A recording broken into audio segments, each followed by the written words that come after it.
تملي على ظهر كل غلاف لازم الشاعر بيكتب نبذة عن المحتوى اللي بيقدمه.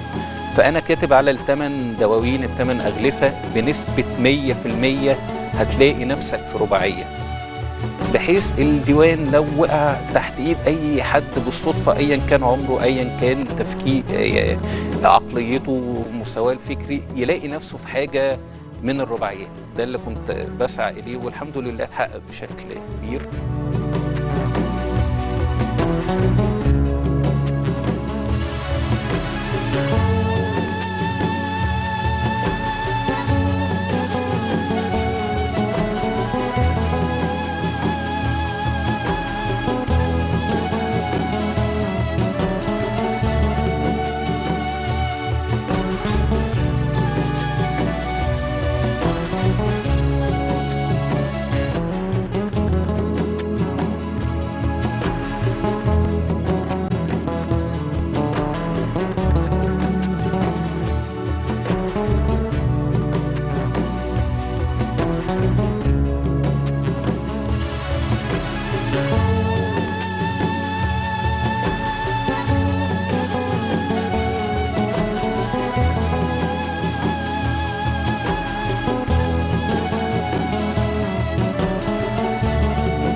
تملي على ظهر كل غلاف لازم الشاعر بيكتب نبذة عن المحتوى اللي بيقدمه.